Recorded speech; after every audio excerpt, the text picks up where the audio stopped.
সমস্যা নেই তো না ফোল্ডার তৈরি করা নিয়ে? আচ্ছা এবার দেখেন এই কপি পেস্ট কাট পেস্ট এই জিনিসটা একটু খেয়াল করেন।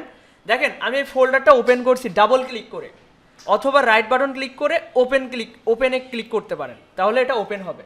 এটা ফুল স্ক্রিন জুড়ে আমার এটা ওপেন হয়েছে। আমি চাইলে এটা শর্ট স্ক্রিন করতে পারি, যে এখানে ক্লিক করে রেস্টোর ডাউন এটা ক্লিক করলে এটা ছোট হবে, এবং এটা আমরা চাইলে ইচ্ছা মতো আরও কম বেশি ছোট বড় করতে পারি, ডান থেকে কম বেশি ডান এভাবে ছোট বড় করেন তো সবাই। এই ফোল্ডারটাকে ছোট বড় করেন এবং এটার ভিতরে আমরা কপি পেস্ট করব। এখন দেখেন দিস ফোল্ডার ইজ এমটি, মানে এটা খালি রয়েছে। তো এর ভিতরে আমরা ড্র্যাগ অ্যান্ড ড্রপ করে এটা ট্রান্সফার করতে পারি, আবার কপি পেস্ট করতে পারি। এই দুটো সিলেক্ট করে রাইট বাটন ক্লিক করে কপি, এবং এখানে রাইট বাটন ক্লিক করে পেস্ট। এই জিনিসটা করেন তো সবাই, কপি পেস্টটা শিখে ফেলেন দ্রুত। কারোর সমস্যা হলে ডাক দিবেন, হাত উঁচু করবেন। কারোর বুঝতে অসুবিধা হলে হাত উঁচু করবেন। সহজ বিষয় তাই না? গত ক্লাসের রিপিট এটা দেখাচ্ছি।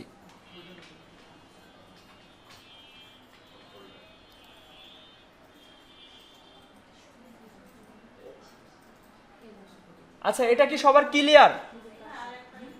আরেকবার বলে দিই, হ্যাঁ এদিকে খেয়াল করেন। এটা ডাবল ক্লিক করে আমি এটা ওপেন করলাম, এটা ছোট বড় করতে পারবেন। এরপর কপি পেস্টের বিষয়টা একটু খেয়াল করেন, যারা বুঝতে পারেননি তারা একটু খেয়াল করেন। আমি এই দুইটা আগে ডিলিট করে দিচ্ছি। তো এই ফোল্ডারটা খালি হয়ে গিয়েছে। এটা এই যে ওপেন করেছি, এটা কি বলেন তো? একটা ফোল্ডার। এই যে এই হলুদ যে ফোল্ডারটা একটু আগে ক্রিয়েট করলেন সবাই, এই ফোল্ডারটা ওপেন করে এরকম দেখাচ্ছে।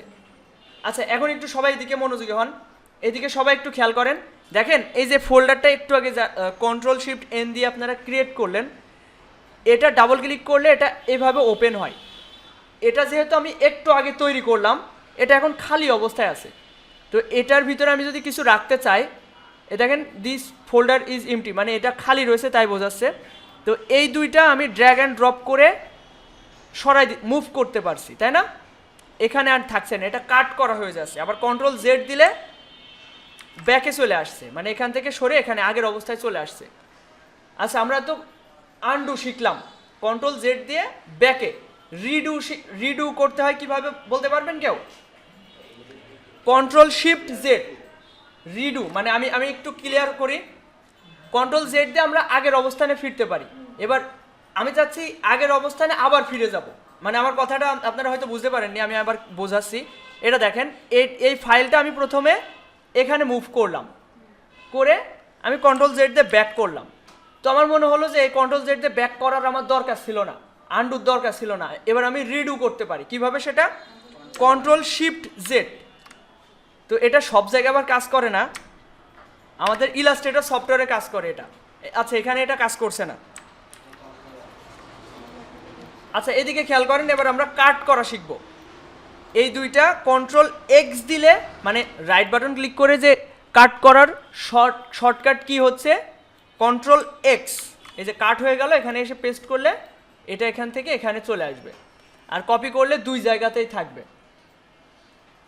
আশা করি এই বিষয়টা সবার ক্লিয়ার হয়ে গেছে, নাকি কারোর কোনো কনফিউশন আছে?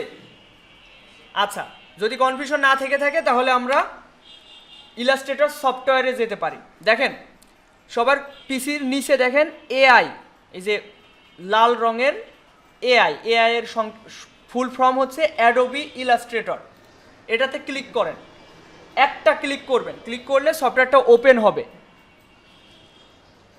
এটা ওপেন হতে মোটামুটি 8-10 সেকেন্ড সময় লাগে।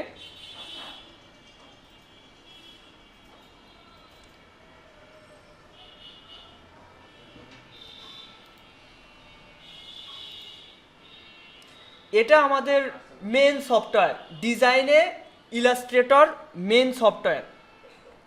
তো এটা আমরা খুব ভালোভাবে শিখব। দেখেন খেয়াল করেন, ইলাস্ট্রেটর ওপেন করার পর এটা প্রথম ইন্টারফেস। বলেছিলাম না যে কম্পিউটারের বেশিরভাগ সফটওয়্যারের যে ইন্টারফেসগুলো সব একই রকম থাকে। দেখেন এটা হচ্ছে এই যে মাইনাস, মানে মিনিমাইজ করার অপশন, এটা কেটে দেওয়ার অপশন। তো আমরা সবসময় কেটে দিয়ে বের হব না, আমরা যখন কাজ করব, মনে করেন আমি কাজ করে যাব, এখন দেখা যাচ্ছে আপনার অন্য সফটওয়্যারে মুভ করা প্রয়োজন। অনেকে কি করে, এটা ক্রস করে কেটে দিয়ে বের হয়ে যায়। তো আবার ওপেন করতে আরও 8-10 সেকেন্ডের সময় প্রয়োজন। তো ওইটা আমরা করব না, আমরা কি করব, মিনিমাইজ করে রেখে দিব। আবার এখানে ক্লিক করলে এটা ওপেন হবে, আবার এটাতে ক্লিক করলে ছোট করা যাবে। তো এই সফটওয়্যারের ক্ষেত্রে আমাদের ছোট করার প্রয়োজন হয় না। তো এখানে খেয়াল করেন, আমরা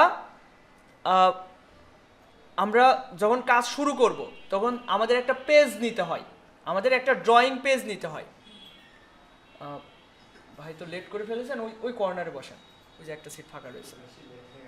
হ্যাঁ, জরিমানা ধরলে তো আপনার মোটামুটি 100 টাকা হয়ে যাচ্ছে।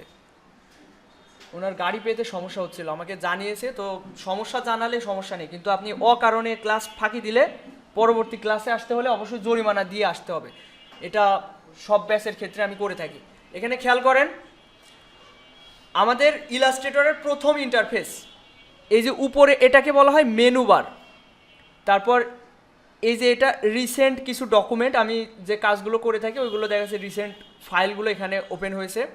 আর এখানে কিছু ডিফল্ট সাইজ রয়েছে, মানে আমাদের একটা ক্যানভাস নিতে হবে বা পৃষ্ঠা নিতে হবে, পৃষ্ঠার উপরে আমরা কাজ করব।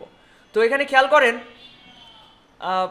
আমরা একটা নতুন ডকুমেন্ট নেওয়ার ক্ষেত্রে নিউ ফাইলে ক্লিক করতে পারি, আবার ফাইল থেকে নিউ এখানে ক্লিক করতে পারি, অথবা শর্টকাট কি কন্ট্রোল চেপে ধরে এন প্রেস করলে আমরা নতুন ফাইল নিতে পারি। তো এখানে খেয়াল করেন, ফাইল থেকে নিউতে ক্লিক করছি, ক্লিক করার পরে আমার সামনে একটা পপ আপ এসছে। এখানে এই বিষয়টা বোঝার আছে, ভালো করে খেয়াল করেন, আমি সব কিছু একদম ক্লিয়ার করে দিব। প্রথমে এটা রিসেন্ট। আচ্ছা, আমি যখন কথা বলছি তখন আপনাদের নিজেদের ভিতরে আর কথা বলার দরকার নেই। আমি যখন কথা বলছি তখন আর কম্পিউটারের দিকে তাকানোর দরকার নেই, এইদিকে খেয়াল করেন।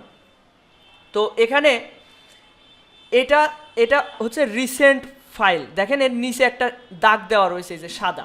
আমি সেভে যাচ্ছি, এখানে নিচে একটা দাগ, মোবাইলে দিচ্ছি, এখানে একটা দাগ। তার মানে আমি কোন অপশনে আসি, নিচে একটা সাদা দাগ দিয়ে বোঝাই দিচ্ছে, তাই না? তো রিসেন্টে যে ডকুমেন্টগুলো আমি যে সাইজগুলো নিয়ে আমি কাজ করেছি সেইগুলো দেখাচ্ছে। তো এখানে মোবাইলের যে সাইজ, ওইটার কিছু মাপ এখানে দেওয়া রয়েছে। এগুলো আমাদের প্রয়োজন পড়ে না। ওয়েব এবং প্রিন্ট, এই দুইটা আমাদের প্রয়োজন পড়ে, ওয়েব এবং প্রিন্ট। ওয়েব হচ্ছে আমরা ওয়েবসাইটে যেসব সাইজগুলো দেখতে পারি, যেমন মনিটরের যে সাইজ, এটা হচ্ছে 1080x720, তাই না? এটা হচ্ছে ওয়েবের সাইজ। তারপরে আরও কিছু সাইজ আছে। তো এরপর আছে প্রিন্ট। আমরা প্রিন্ট করে যেগুলো বের করি, যেমন হচ্ছে লেটার সাইজের নাম শুনেছেন, A4 পেপারের নাম শুনেছেন। তো ওই ডিফল্ট কিছু সাইজ রয়েছে। আর এখানে ফিল্ম অ্যান্ড ভিডিও এগুলো দরকার নেই, আর্ট অ্যান্ড ইলাস্ট্রেশন এগুলো দরকার নেই। আচ্ছা, আমাদের কাজ করার ক্ষেত্রে দুইটা জিনিস প্রয়োজন হবে, ওয়েব এবং প্রিন্টের। আমরা যে কাজগুলো ওয়েবসাইট বা অনলাইনে পোস্ট করার জন্য যেসব কাজ করব সেগুলো ওয়েবে নিব, এবং যেগুলো প্রিন্ট করব, যেমন হচ্ছে টি শার্ট প্রিন্ট করে, তারপরে ব্যানার প্রিন্ট করে, তো এই ক্ষেত্রে আমরা প্রিন্টে আসব। তো এই দুইটার মধ্যে পার্থক্য কি? এই দুইটার মধ্যে পার্থক্য হচ্ছে কালার মুড। ওয়েবে গেলে আমাদের কালার মুড হয় RGB, আর প্রিন্টে গেলে কালার মুড হয় CMYK। তো তাছাড়া কোনো পার্থক্য নেই এই দুইটার মধ্যে। তো আমরা বেশিরভাগ ক্ষেত্রে আমরা ওয়েবে কাজ করব, ওয়েবে নিয়ে। তো ওয়েবে আসার পরে এখানে ডিফল্ট কিছু সাইজ রয়েছে, এটা দিয়েও নিতে পারি আমরা আর্টবোর্ডটা, কিন্তু আমরা বেশিরভাগ ক্ষেত্রে যেটা করি, আর্টবোর্ড হচ্ছে 1000x1000 পিক্সেলে নিয়ে থাকি। এবার দেখেন, আমি এইগুলো সম্পর্কে ক্লিয়ার করছি, মন দিয়ে শোনেন, 2 মিনিটে এটা একদম ক্লিয়ার হয়ে যাবে, একবারেই বুঝে যাবেন। প্রথমে এটা হচ্ছে ফাইলের নাম, এটা আমরা প্রথম চান্সে চাইলে নিতে পারি, পরবর্তীতে এটা নাম চেঞ্জ করা যেতে পারে। যেমন এখানে আনটাইটেল 1 দেওয়া আছে, তো আমি এখানে একটা নাম দিচ্ছি ক্লাস 2 আপনাদের আজকে। তো এরপর ডান সাইডে এটা হচ্ছে পরিমাপের একক। পরিমাপের একক বলতে বেশিরভাগ ক্ষেত্রে আমরা কাজ করার ক্ষেত্রে পিক্সেলে মানে সাইজ নিয়ে থাকি। তারপর আছে পয়েন্ট, পিকাস, ইঞ্চিস, আমরা পরিচিত ইঞ্চি, ফিট এইগুলোতে, তাই না?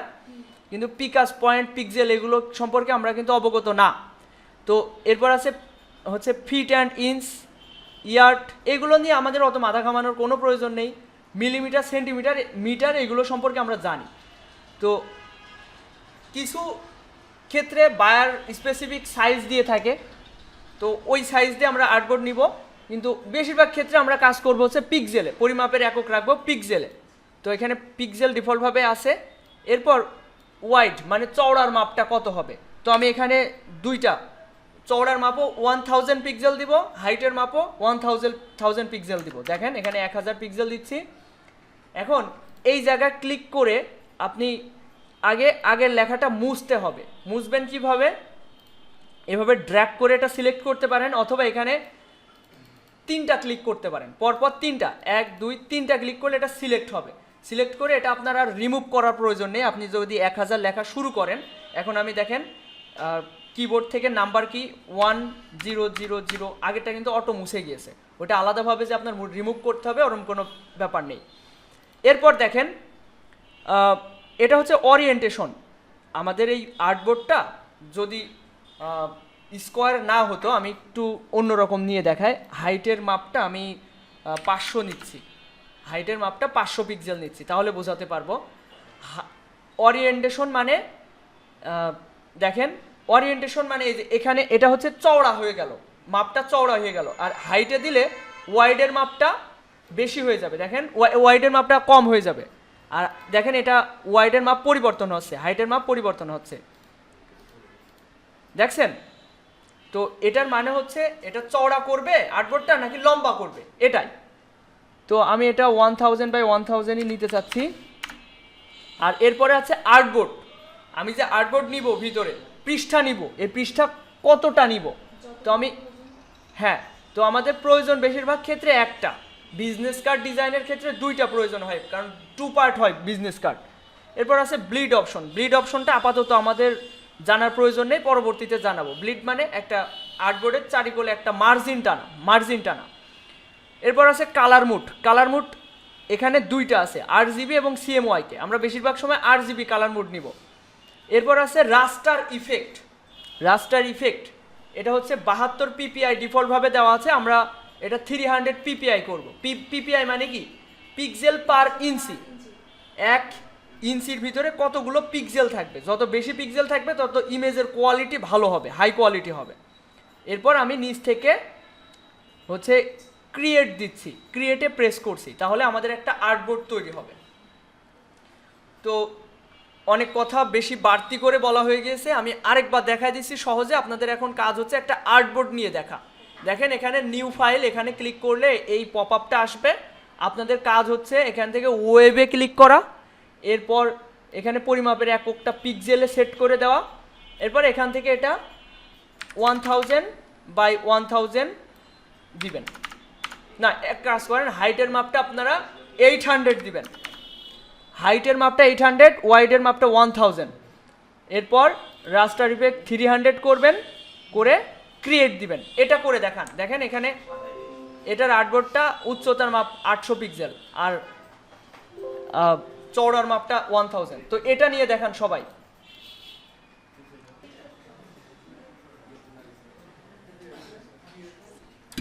আচ্ছা, এদিকে খেয়াল করেন, এটা আমাদের ইলাস্ট্রেটরের মেইন ইন্টারফেস।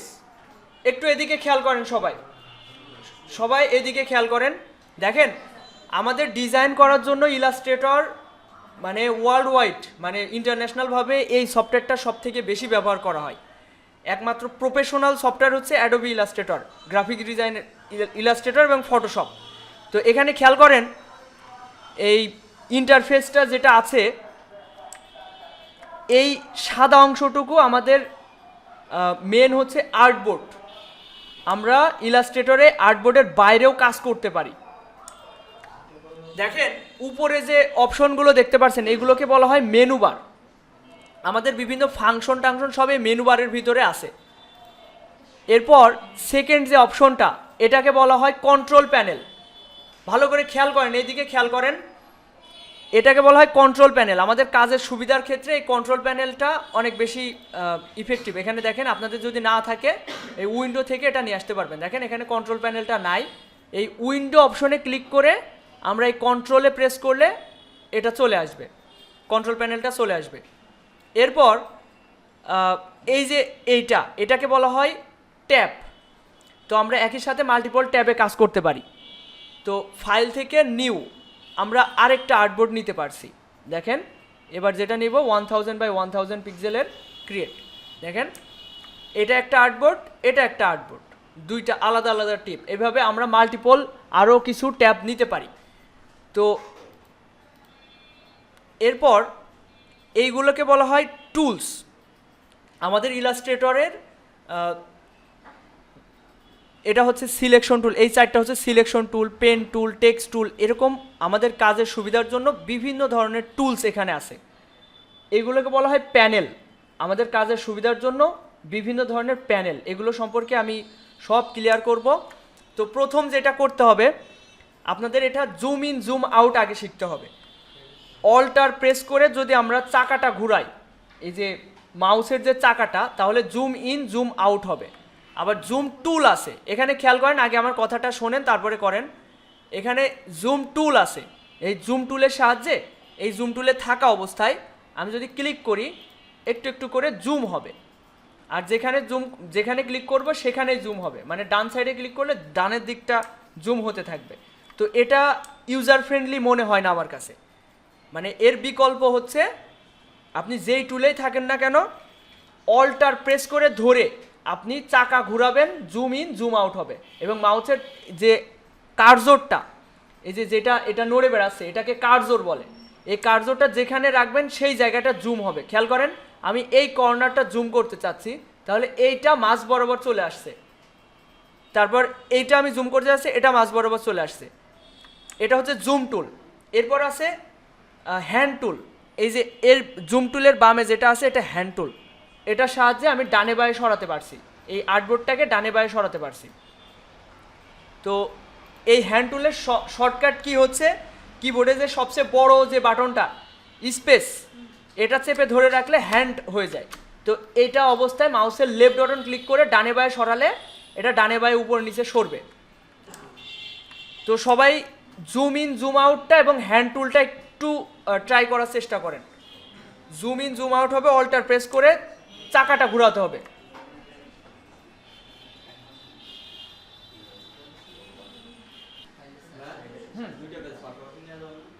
হ্যাঁ নেওয়া যাবে, ওইটাকে আর্টবোর্ড বলে। আচ্ছা ওইটাও দেখাই দিচ্ছি। এদিকে খেয়াল করেন, আমি এই দুইটা ট্যাবই কেটে দিচ্ছি। এই যে এখানে ক্রসে, এই যে ডান সাইডে যে ক্রস বাটনটা আছে, এটাতে ক্লিক করলে ওটা কেটে যাবে।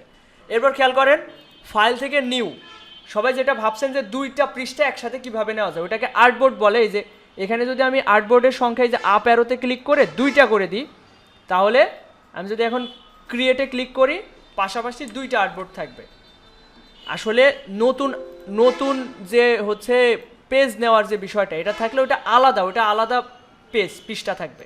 এই যে আমি যদি নতুন ফাইল থেকে নিউ নিই, তাহলে এটা আলাদা থাকবে। আচ্ছা এবার আমি সবই ক্লিয়ার করি। এখানে যে অপশনগুলো আছে সব কিছু আমি ক্লিয়ার করছি। খেয়াল করেন, এখানে প্রথমে তো দেখলেন এখানে নাম দেওয়া যাবে, আর্টবোর্ডের নাম। এরপর এখানে পিক্সেলটা দিয়েছি, পরিমাপের একক পিক্সেল রাখবেন। অনেকে ইঞ্চি বা ফিট দিয়ে 1000 ফিট বা 1000 ইঞ্চি দিলে আর্টবোর্ডটা অনেক বেশি বড় হয়ে যায়, কাজ করতে অসুবিধা হয়। এরপর আর্টবোর্ড আমি একটা করে দিচ্ছি। এরপর এই যে ব্লিড নামে যে অপশনটা, এই ব্লিড নামে এই আপ অ্যারোতে যদি আমি একটা ক্লিক করি, চারটাতেই হচ্ছে পরিবর্তন হবে। এবং যদি আমি চাই যে আলাদা আলাদাভাবে আমি সংখ্যাগুলো বসাবো, সেক্ষেত্রে কি করতে হবে, এই যে এখানে যে লিঙ্ক নামে যে অপশনটা আছে, এটা উঠাই দিলে প্রত্যেকটা আলাদাভাবে আমি হচ্ছে ব্লিডগুলোর সংখ্যা পরিবর্তন করতে পারবো। তো আমি চাচ্ছি না যে সবগুলো আলাদা হোক, সবগুলো একই রকম থাকুক। তো আমি 50 পিক্সেলের যে ব্লিড আমি এটা নিচ্ছি, নিয়ে আমি ক্রিয়েট করছি। আসলে ব্লিড জিনিসটা কি আমি এটা ক্লিয়ার করি। এই যে মার্জিন, আর্টবোর্ডের চারিকোল দিয়ে যে একটা দাগ টানা হবে, ওটাকে ব্লিড বলে। এটা সবসময় আমাদের প্রয়োজন হয় না। ফাইল থেকে নিউ, তো ব্লিডগুলো আমি, আপনারা সবাই এটা ট্রাই করেন, আর্টবোর্ড দুইটা নিয়ে ট্রাই করেন এবং ব্লিড নিয়ে হচ্ছে আর্টবোর্ড নেওয়ার চেষ্টা করেন।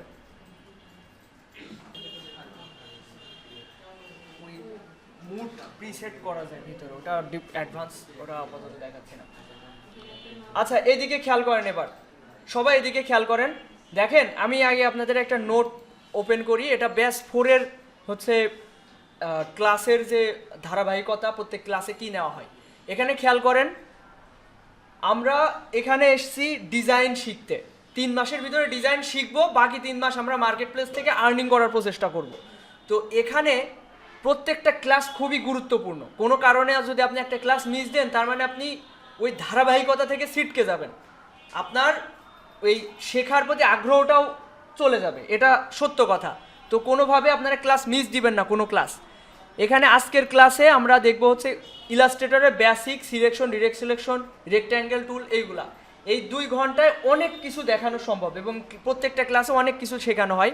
এখানে খেয়াল করেন, আমরা মোটামুটি 9টা ক্লাসের ভিতরে সব টুলস আমরা শিখে যাব। ইলাস্ট্রেটর সম্পর্কে আমরা পুরো শিখে যাব হচ্ছে 9টা ক্লাসের ভিতরে। তারপর আমরা বিভিন্ন প্রজেক্ট ভিত্তিক কাজ করব, বিভিন্ন কিছু ডিজাইন করার মাধ্যমে আমাদের স্কিলটা ডেভেলপ করতে থাকবো। এরপর লোগো ডিজাইনে যাব, বিজনেস কার্ড, ফ্লায়ার, এভাবে চলতে থাকবে। তো আপনারা যেই অবস্থানে থাকুন না কেন, আমি মনে করি 3-4টা ক্লাস কন্টিনিউ করলে, আপনাদের অনেকে হচ্ছে কম্পিউটারে নতুন, মাউসের এই কার্সর নিরীক্ষ করাই অনেক কঠিন হয়ে যায় নতুনদের জন্য, তাই না? খুব আনইজি লাগবে। তো 3-4টে ক্লাস কন্টিনিউ করেন, দেখবেন সব কিছু ইজি হয়ে যাবে। তো এইদিকে খেয়াল করেন, আমরা আর্টবোর্ড নিতে পেরেছি এবং বাম পাশে যে টুলসটা আছে, অনেকের টুলস প্যানেল হচ্ছে নর্মাল রয়েছে, আমি এটা একটু অ্যাডভান্স করা শেখাই দিই। এখানে 3 ডট আইকনে ক্লিক করে, এই যে 3 ড্যাশ আইকন, এখান থেকে বেসিক থাকে, বেসিক থাকলে টুলসের সংখ্যা কম থাকে। তো আমরা এটা অ্যাডভান্স করে দিব, এখানে ক্লিক করে অ্যাডভান্স করে দিব, তাহলে সব ধরনের টুলস আমাদের সামনে আসবে। আচ্ছা, সবার যদি বেশি বেশি টুলস থাকে তাহলে আর এটা করার দরকার নেই, কম টুলস থাকলে ওটা করে নেন। আচ্ছা, এদিকে খেয়াল করেন, প্রথম 4টা টুলসের কাজ হচ্ছে সিলেক্ট করা, বিভিন্নভাবে সিলেক্ট করা। তো প্রথম টুলসটা সিলেকশন টুল। আমি কোনো কিছু যখন ড্র করব, আমাদের কোনো অবজেক্ট থাকবে বা টেক্সট থাকবে, সেগুলোকে সিলেক্ট করে আমরা বিভিন্ন পরিবর্তন ঘটাই। তো এটা হচ্ছে সিলেকশন টুল। আমরা তাহলে সিলেকশন টুলের কাজ দেখি।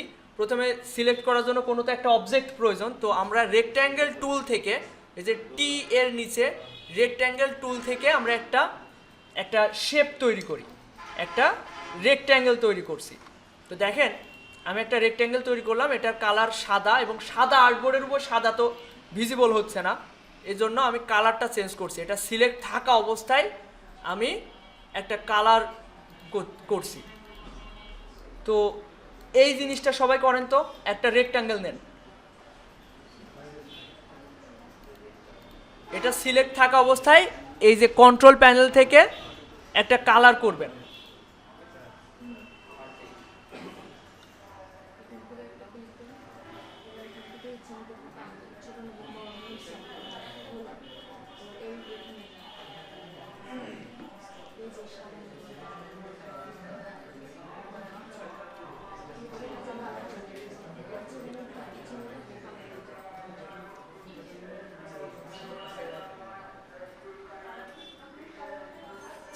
হেল্প করো তো।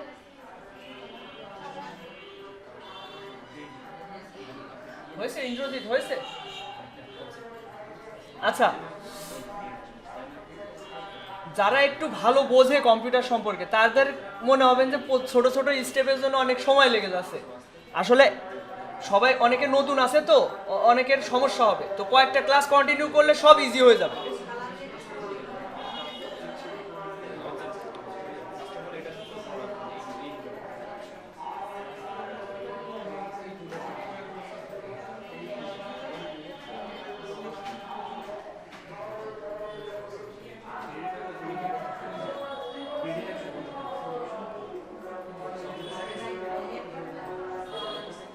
যতটুকু দেখানো হয়েছে অতটুকুতেই সীমাবদ্ধ থাকতে হবে, বেশি দেখানোর দরকার নেই। হ্যাঁ, কারণ আমার তো কন্টিনিউ করতে হবে। হ্যাঁ, কালারটা নিতে পারলেই হচ্ছে।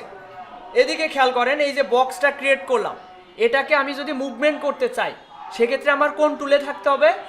সিলেকশন টুলে। প্রথম এই যে বাম পাশে যে টুলটা আছে, সিলেকশন টুল, এই টুলে থাকা অবস্থায় আমি চাইলে মুভ করতে পারবো। এটা সিলেক্ট থাকা অবস্থায় আমি কালার চেঞ্জ করলে কালারটা চেঞ্জ হবে। তাছাড়া কিন্তু আমি যদি এখন কালার চেঞ্জ করি, সিলেক্ট নেই, কোনো পরিবর্তন হবে না। দেখেন, আমি এখান থেকে কালার চেঞ্জ করছি, কোনো পরিবর্তন হচ্ছে না। আমি যদি এই সিলেক্ট টুলে থাকা অবস্থায় আমি যদি এখানে ক্লিক করি, একটা ক্লিক করলাম মাউসের লেফট বাটন দিয়ে, তাহলে এটা সিলেক্ট হলো। এই অবস্থায় আমি যদি কোনো পরিবর্তন ঘটাই, কালার চেঞ্জ করি, এটার কালার চেঞ্জ হচ্ছে। আচ্ছা, এখন সিলেকশন টুলের কাজ শুধুমাত্র সিলেক্ট করা না, এর অনেক কাজ আছে। এটা প্রথমে রয়েছে এবং এর অনেক কাজ আছে। দেখেন, এই টুলে থাকা অবস্থায় আমি ওই যে নোটপ্যাড ছোট বড় করা শিখাইছিলাম না, ওই জিনিসটার মতো এখানেও এটা মুভমেন্ট করা যায়, মানে ছোট বড় করা যায়। এটা যখন আমি সিলেক্ট করছি, এর চারিকল দিয়ে উপরে দেখেন 3টা বাউন্ডিং বক্স ক্রিয়েট হয়েছে।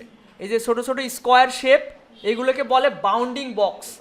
তো এই বক্সের উপরে মাউসের কার্সরটা নিলে কার্সরটা দেখেন চেঞ্জ হচ্ছে, চেঞ্জ হয়ে একটা অ্যারো চিহ্ন মতো হচ্ছে। তার মানে আমি যদি এখন মাউসের লেফট বাটন ক্লিক করে ধরে আমি উপরের দিকে নিয়ে যাই, এটা বড় হবে। ডান দিক থেকে যদি এটা সরাই তাহলে এটা চওড়া হবে। এভাবে চারিকল থেকে এটা ছোট বড় করা যাবে। আবার এই কর্নার থেকেও আমি যখন অ্যারো চিহ্নর মতো থাকবে তখন এটা ছোট বড় করতে পারছি। তো এটা ছোট বড় করে দেখান তো সবাই, সিলেক্ট করে এটা ছোট বড় করেন, বক্সগুলো ছোট বড় করেন।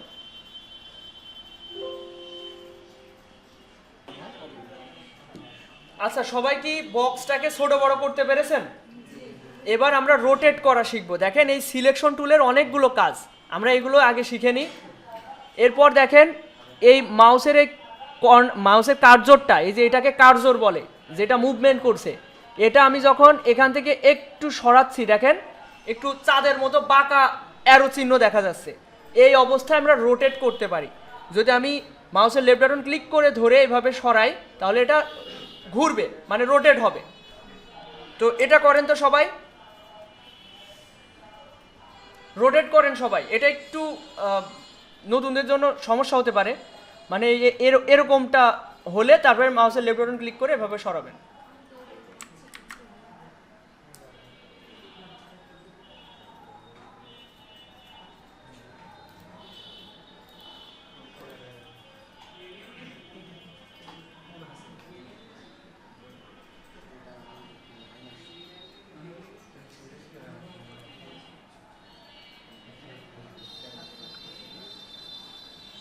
আচ্ছা, রোটেট করা এত সময় নেওয়া যাবে না। কারো কি সমস্যা হচ্ছে রোটেট করতে? এইদিকে খেয়াল করেন। এবার এখানে রোটেট হলো, আমরা রোটেট করা শিখলাম। এখন কথা হচ্ছে আমাদের কিছু ক্ষেত্রে রোটেট করার সময় মানে 45 ডিগ্রি অ্যাঙ্গেলে যদি আমরা রোটেট করতে চাই, সেক্ষেত্রে দেখেন শিফট প্রেস করে ধরে, কিবোর্ডে যে শিফট আছে শিফট প্রেস করে ধরে আমি যদি রোটেট করি, এটা 45 ডিগ্রি অ্যাঙ্গেল করে ঘুরতে থাকবে। মানে শিফট প্রেস করে ধরে এইভাবে ঘুরালে এটা 45 ডিগ্রি অ্যাঙ্গেল করে ঘুরবে। ঠিক আছে, এটা করেন তো সবাই, শিফট প্রেস করে ঘুরান।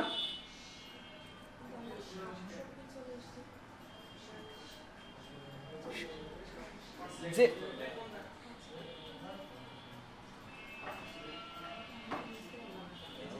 বুঝেননি? দেখেন, এটা করার জন্য অবশ্যই এটা সিলেক্ট থাকতে হবে। তো সিলেকশন টুলে থাকা অবস্থায় আমি যদি এখানে একটা ক্লিক করি, তবে এই অপশনগুলো একটু আগে যেভাবে রোটেট করলেন একইভাবে রোটেট করবেন। জাস্ট শিফটটা প্রেস থাকবে, শিফট প্রেস করে ধরে এই যে আমি এইভাবে রোটেট করলাম। বুঝেছেন? একটু আগে রোটেট করলেন যেভাবে, ওইভাবেই রোটেট করবেন, জাস্ট শিফটটা প্রেস করবেন।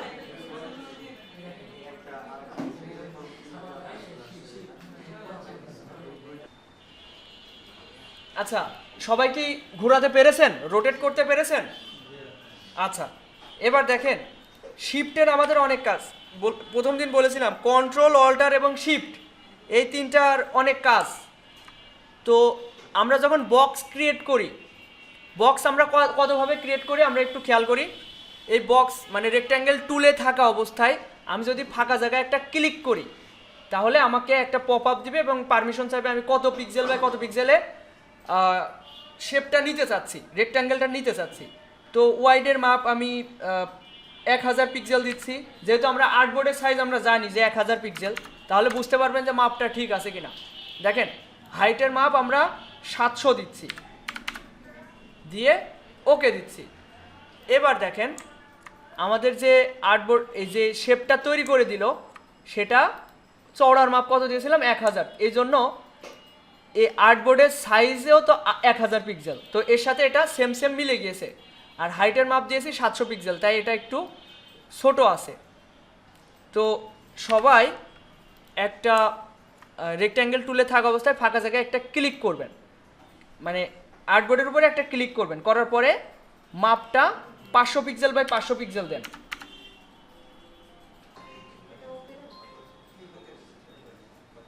আচ্ছা, এখন আপনারা বক্স ক্রিয়েট করা এইভাবে দেখলেন। এরপর দেখেন বক্স ক্রিয়েট করা যেতে পারে এইভাবে ড্র্যাগ করে। এই যে প্রথমে যেভাবে দেখালাম, এই রেক্ট্যাঙ্গেল টুলে থাকা অবস্থায় আমি যদি এইভাবে ড্র্যাগ করি, মাউসের লেফট বাটন ক্লিক করে ধরে এইভাবে টান দিই, যতটুকু জায়গা জুড়ে টানবো ততটুকু জায়গা ধরে একটা শেপ তৈরি হবে, রেক্ট্যাঙ্গেল তৈরি হবে। তো এই জিনিসটা তো অলরেডি দেখেছেন। এরপর এটাতে থাকা অবস্থায় যখন আমরা ক্লিক করি, এখানে আরেকটা অপশন রয়েছে, যেটা এই যে এটা লিঙ্ক। এই লিঙ্কে ক্লিক থাকা অবস্থায় আমি যাই পরিবর্তন করব দুই জায়গা থেকে সমানে পরিবর্তন হবে। এখন এটা অলরেডি আগে ছিল, এটা যদি 0 0 করি, আচ্ছা লিঙ্ক উঠাই দিই, প্রথমে এটা 0 0 করে দিই। এরপর আমি লিঙ্কটা করে দিলাম। এবার যদি আমি যে কোনো পরিবর্তন করব, এখানে 100 লিখবো, নিচেও 100 হবে। এটাই হচ্ছে লিঙ্কের কাজ। মানে একই সাথে দুইটা পরিবর্তন করতে হলে আমাদের এই লিঙ্কটা অন রাখতে হবে। তো ওটা অত জরুরি বা প্রয়োজন হয় না। তো দেখেন 100 পিক্সেল বা 100 পিক্সেলের আমরা একটা বক্স ক্রিয়েট করলাম। তো সবাই 100 পিক্সেল বা 100 পিক্সেলের বক্স ক্রিয়েট করেন। তো এদিকে খেয়াল করেন, আপনার আর্টবোর্ডের উপরে যদি অনাকাঙ্ক্ষিত কিছু অবজেক্ট থাকে, ওইগুলো সিলেক্ট করবেন কিভাবে, এদিকে খেয়াল করেন। আমি সিলেকশন টুলে থাকা অবস্থায় এরকম ক্লিক করেও তো সিলেক্ট করতে পারি, কিন্তু একই সাথে আমি সবগুলোই সিলেক্ট করতে চাচ্ছি। সেক্ষেত্রে কি করব, এই ফাঁকা জায়গা থেকে এভাবে ড্র্যাগ করব, যে একটা বক্স ক্রিয়েট হচ্ছে দেখতে পাচ্ছেন, এই বাউন্ডারির ভিতরে যা যা থাকবে সেগুলো সিলেক্ট হয়ে যাবে। এটা কিন্তু বাউন্ডারির ভিতর ছিল না, এই জন্য এটা সিলেক্ট হয়নি, এইগুলো সিলেক্ট হয়েছে। এবার কিবোর্ড থেকে ডিলেট প্রেস করলে ডিলেট হয়ে যাবে। ঠিক আছে, কিবোর্ডে ডিলেট নামে একটা অপশন আছে, DL, ওই ডিলেট প্রেস করলে ডিলেট হয়ে যাবে। তো এবার দেখেন, খেয়াল করেন, আপনারা সবাই বক্স দিয়ে আমরা ডুপ্লিকেট নিতে পারি। দেখেন এটা সিলেক্ট করে, আচ্ছা তার আগে আমি আরেকটা জিনিস দেখাই। এই যে বক্সটা ক্রিয়েট করলাম, এই বক্সটা জুম করেন। জুম করার পর এখানে দুইটা কালার দেখতে পাচ্ছেন। এই যে সাইড দিয়ে একটা বর্ডার রয়েছে ব্ল্যাক, এটাকে বলা হয় স্টোক, আর মাঝের কালারটাকে বলা হয় ফিল কালার। তো এখানে দুইটা কালার আছে দেখেন, কন্ট্রোল প্যানেলে এবং এখানে এই যে কালার মোডের এই যে টুলস প্যানেলেও আছে। তো আমি এটা একটু ক্লিয়ার করি কালারের বিষয়টা। এটা অনেক সহজ, এটা দিয়ে শুরু করি। এটা কালার সোয়াসেস বলে। এই যে এখানে এই কালারের উপরে ক্লিক করলে এখানে দেখবেন অনেক ডিফল্ট কালার আপনার সামনে শো হবে। অবশ্যই এটা সিলেক্ট থাকতে হবে, অবজেক্টটা সিলেক্ট থাকা অবস্থায় এখানে ক্লিক করে আপনি যে কালার করবেন ফিল কালারে সেই কালারটা হবে। এরপর ডান সাইডে আরেকটা কালার অপশন আছে, এটা হচ্ছে স্টোক কালার। এই যে স্টোক কালার, এখান থেকে চাইলে আমরা এখান থেকে স্টোক কালারও চেঞ্জ করতে পারি। দেখেন এটার কালার কিন্তু চেঞ্জ হচ্ছে। স্টোক মানে বর্ডার, চারিকোল যে বর্ডারটা থাকে। তো কিছু ক্ষেত্রে আমাদের বর্ডার প্রয়োজন হয় না, কিংবা ফিল কালারও প্রয়োজন হয় না। সেক্ষেত্রে আমরা কি করব, এটা সিলেক্ট থাকা অবস্থায় আমি যদি এখান থেকে যে বাম পাশে যে নান নামে একটা অপশন আছে, এটাতে ক্লিক করি, তাহলে দেখেন ফিল কালার আর থাকলো না। আর্টবোর্ডের বাইরে আনছি, তারপরে আমরা বুঝতে পারছি যে এটা শুধুমাত্র কি রয়েছে, এটা স্টোক কালার রয়েছে। তো এটা আমি সিলেক্ট করে আমি আবার চাইলে এখানে কালার দিতে পারি, যে কোনো কালার এখানে দিতে পারি। এবার স্টোক কালারও চাইলে চেঞ্জ করতে পারি, অথবা আমার স্টোক কালার প্রয়োজন না হলে এখান থেকে নান করতে পারি। তো আপনারা সবাই বক্স ক্রিয়েট করেন 3টা, পাশাপাশি রাখবেন। আচ্ছা আরেকটা বিষয় দেখেন, আমরা যে শেপগুলো ক্রিয়েট করছি এগুলো আমাদের 4টা বাহুই সমান রাখার প্রয়োজন হতে পারে, স্কোয়ার শেপ প্রয়োজন হতে পারে। সেক্ষেত্রে আমরা শিফট প্রেস করে ধরে রাখলে, এটা শিফট প্রেস করে ধরে রাখলে আমরা একদম স্কোয়ার শেপ পাবো। শিফট প্রেস করলে একদম স্কোয়ার শেপ পাবো। এরকম 3টা পাশাপাশি শেপ নেন সবাই। নেওয়ার পর এখানে খেয়াল করেন, প্রথমটাতে শুধুমাত্র ফিল কালার থাকবে, কোনো স্টোক কালার থাকবে না। তো ডিফল্টভাবে তো কালার এরকম থাকে, সাদা কালো। তো তো আপনারা কি করবেন, এদিকে খেয়াল করেন সবাই, এখান থেকে প্রথমে ফিল কালারটা রেড অথবা এরকম কোনো একটা কালার দিলেন, দিয়ে স্ট্রোক কালারটা নান করে দিবেন। তারপরে শেপে ফিল এবং স্ট্রোক দুইটাই থাকতে হবে, স্ট্রোক কালারও একটা কালার দিবেন। তো এটাতে আমি ফিল এবং স্ট্রোক দুইটা কালারই দিয়েছি, এবং তারপরেরটাই শুধুমাত্র স্ট্রোক কালার থাকবে এবং ফিল কালারটা নান হবে। এই জিনিসটা সবাই করে দেখান।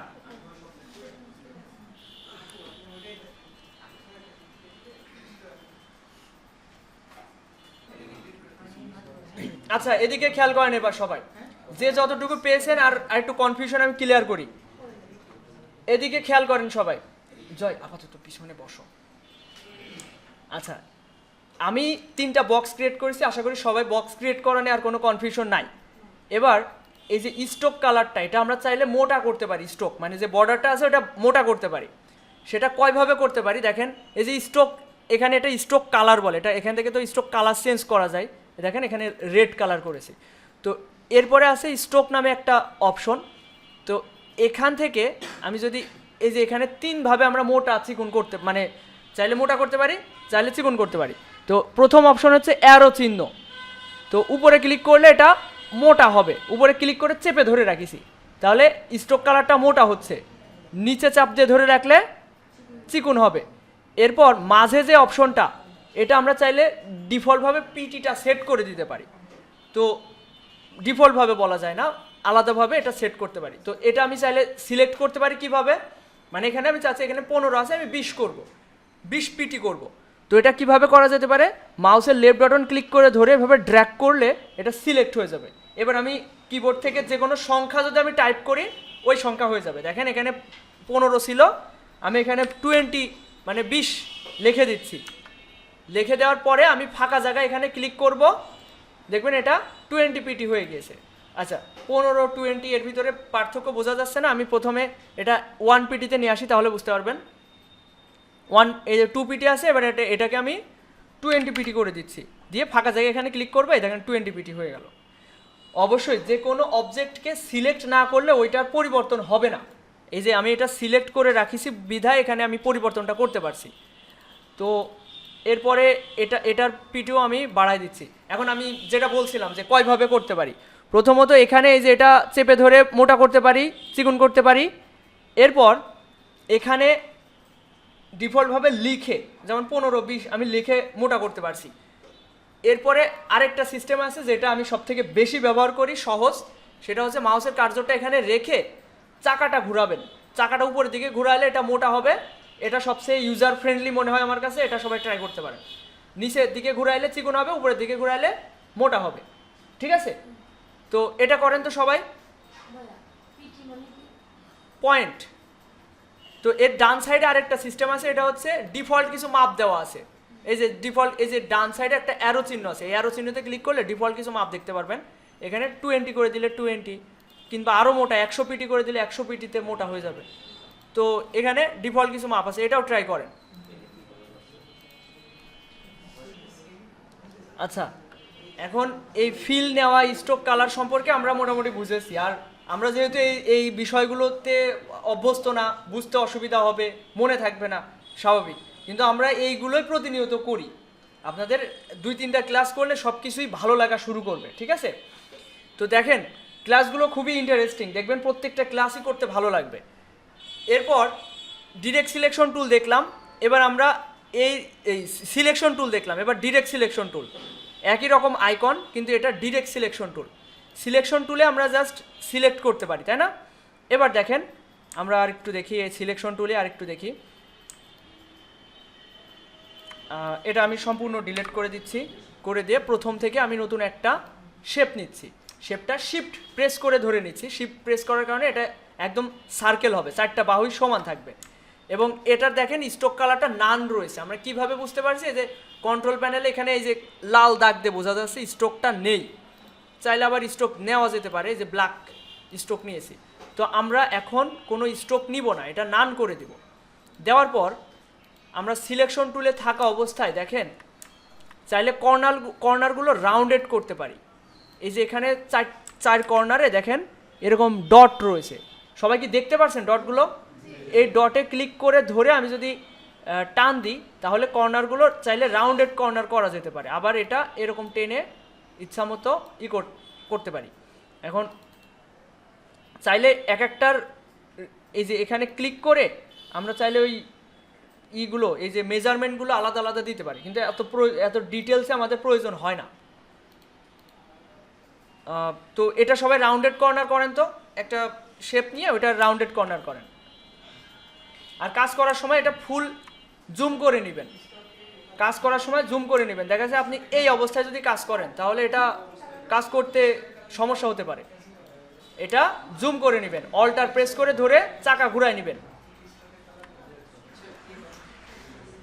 স্ট্রোকটা নান করবেন, একটা শেপ নিয়ে স্ট্রোকটা নান করে ফেলেন।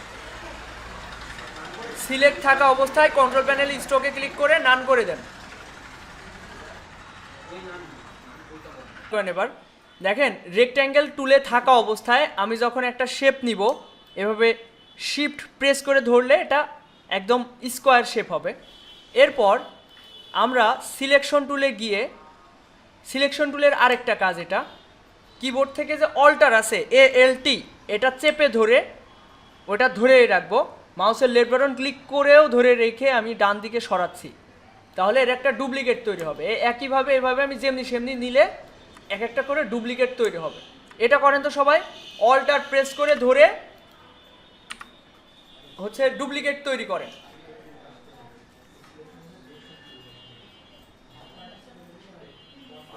অল্টার চেপে ধরে ডুপ্লিকেট নেন সবাই।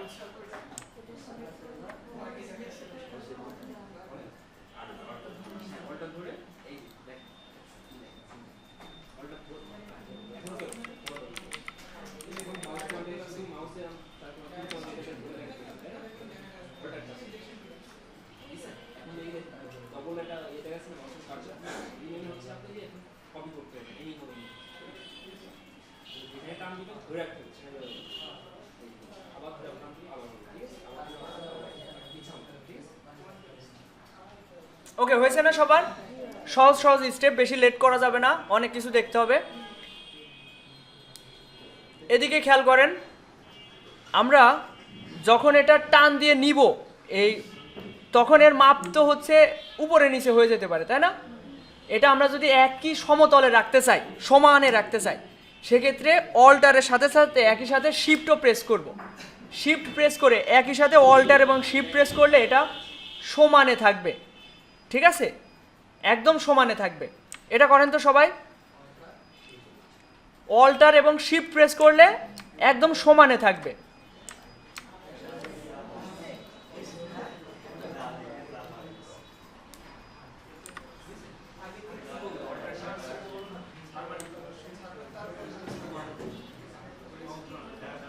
অল্টার চেপে ধরে একই সাথে শিফট, একটু আগে তো অল্টার সেভ করে ডুপ্লিকেট নিলেন, এবার অল্টারও চেপে ধরবেন, শিফটও প্রেস চেপে ধরবেন, ধরে টান দিলে এটা সমানে থাকবে, একই সমান্তরালে থাকবে আর কি।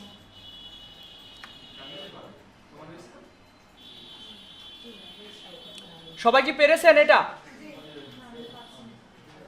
একটু হেল্প করেন তো, পাশের জনকে হেল্প করেন।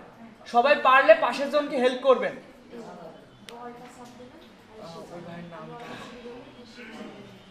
প্রসেনজিৎ ভাই পেরেছেন?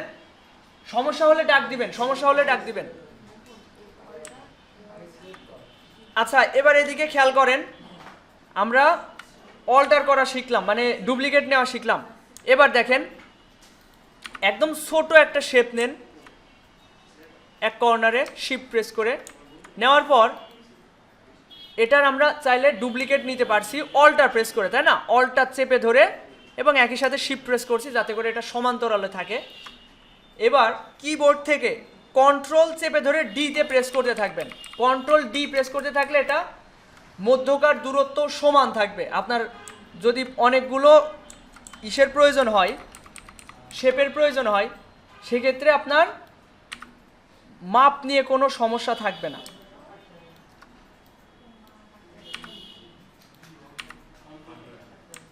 আচ্ছা, বুঝতে পারেননি অনেকে, এইদিকে খেয়াল করেন, আমি প্রথমে একটা শেপ তৈরি করছি, এদিকে খেয়াল করেন, শেপ তৈরি করলাম। এই শেপের একটা ডুপ্লিকেট নেওয়া তো সবাই দেখেছেন, তাই না? অল্টার প্রেস করে এভাবে, সবাই তো এটা পারেন। এরপর কন্ট্রোল চেপে ধরে ডি প্রেস করতে থাকেন, কন্ট্রোল চেপে ধরে ডি প্রেস করেন।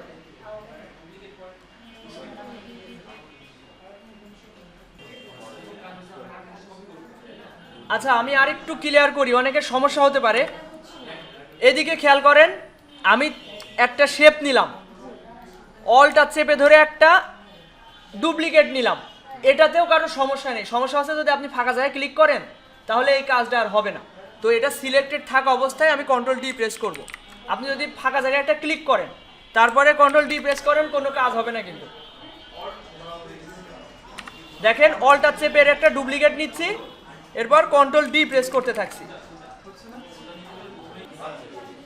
আচ্ছা তাহলে আমরা পরের স্টেপে যেতে পারি। এদিকে খেয়াল করেন, আমি এটা আরেকবার দেখা দিচ্ছি প্রথম থেকে। সবাই এদিকে খেয়াল করেন, মনোযোগ দিয়ে দেখেন, তাহলে বুঝতে পারবেন। আমি রেক্ট্যাঙ্গেল টুলে থাকা অবস্থায় এটা শিফট প্রেস করে, জয় আপাতত ওখানে থাকো, এদিকে খেয়াল করেন, আমরা সব আবার ডিলিট করে দিয়েছি। এভাবে সিলেক্ট করে কিবোর্ড থেকে ডিলিট প্রেস করে ডিলিট করলাম। এরপর আমরা রেক্ট্যাঙ্গেল টুলে থাকা অবস্থায় শিফট প্রেস করে একটা রেক্ট্যাঙ্গেল তৈরি করলাম। এরপর অলটা চেপে ধরে একটা ডুপ্লিকেট নিলাম। একই সাথে যদি আমরা শিফট প্রেস করি তাহলে আমাদের এটা সোজা থাকে। দেখেন মাউসের কার্সর নিচে চলে আসলে একবারে 45 ডিগ্রি অ্যাঙ্গেলে আবার হবে, আবার এই যে 90 ডিগ্রি অ্যাঙ্গেলে হবে, মানে এটা মুভমেন্ট হবে শুধুমাত্র 45 ডিগ্রি অ্যাঙ্গেল করে। তো এটা যদি সমানে রাখতে চাই, শিফট প্রেস করলে আমাদের সমানে থাকবে। তো শিফট প্রেস করে একটা ডুপ্লিকেট নিলাম, কন্ট্রোল ডি প্রেস করতে থাকলে ডুপ্লিকেটের কপি হতে থাকবে। এবার এই সবগুলো সিলেক্ট করলাম, এইভাবে সিলেকশন টুলে থাকা অবস্থায় এইভাবে একটা বাউন্ডারি তৈরি করলাম, মানে মাউসের লেফট বাটন ক্লিক করে ধরে ড্র্যাগ করছি। যখনই ছেড়ে দিব তখনই এটা কিন্তু সম্পূর্ণটা সিলেক্ট হয়ে যাবে। মানে মাউসের লেফট বাটন ক্লিক করে ধরে এরকম ড্র্যাগ করে, মানে আমি এখনও কিন্তু মাউসের লেফট বাটন ছাড়িনি, এই ছাড়লাম, এটা সিলেক্ট হলো। এবার মাউসের কার্সরটা অবশ্যই এই বক্সের উপরে থাকতে হবে যে কোনো একটা। তারপরে অলটার প্রেস করে ধরে এর একটা ডুপ্লিকেট নিলাম। এরপর কন্ট্রোল ডি প্রেস করতে থাকছি, এদের ডুপ্লিকেট হতে থাকছে। তো এইভাবে আমরা একটা ডিজাইন করতে পারি, সেটা হচ্ছে ওই যে মধুমাছির চাকের যে ডিজাইনটা। আচ্ছা দেখেন, রেক্ট্যাঙ্গেল টুলের ভিতরে আরও অনেকগুলো টুলস আছে। এর ভিতরে একটা টুলস আছে পলিগন টুল। পলিগন টুলটা নিতে হবে আপনাদের। কিভাবে পাবেন? আগে দেখেন তারপরে ট্রাই করেন। এই রেক্ট্যাঙ্গেল টুলের উপর রাইট বাটন ক্লিক করবেন, তাহলে এর ভিতরে অনেকগুলো টুলস শো হবে। শুধু রাইট বাটন না, আরেকটা মেথড আছে, সেটা হচ্ছে লেফট বাটন ক্লিক করে চেপে ধরে রাখতে হবে, তাহলে এইগুলো শো হবে। এর ভিতরে আমি পলিগনে একটা ক্লিক করলাম, করার পর আমি একটা পলিগন তৈরি করছি। কিন্তু দেখেন পলিগনের মাপ না ঠিক নাই, এটা এরকম বাঁকা। তো এই মাপটা আমরা কিভাবে সোজা করতে পারি? ড্র্যাগ করার সময় আমরা কি করব? শিফট প্রেস করব। শিফট প্রেস করলে এটা মাপ একদম সমান থাকবে। দেখেন এটার যে উপরের যে ইটা, ওটা সমান আছে। তো এটা আমি এই কর্নারে এখানে রাখছি। রাখার পরে আমি প্রথমে নিচ থেকেই নিই, অলটার প্রেস করে এর একটা ডুপ্লিকেট নিলাম, কন্ট্রোল ডি প্রেস করতে থাকছি। চেপে ধরে রাখলে কিন্তু হতে থাকবে, আমি একটা একটা করে ক্লিক করছি, একটা একটা করে বাড়তে থাকছে। এরপর দেখেন এই সবগুলো ধরলাম, ধরে আমি এর একটা ডুপ্লিকেট নিব, অলটার প্রেস করে। এখনই নিয়েন না কেউ, আমি আগে দেখাই তারপরে করেন। নিলাম, নেওয়ার পরে আমি যদি এখন কন্ট্রোল ডি প্রেস করতে থাকি তাহলে কিন্তু নিচের দিকে চলে যাবে, তাই না?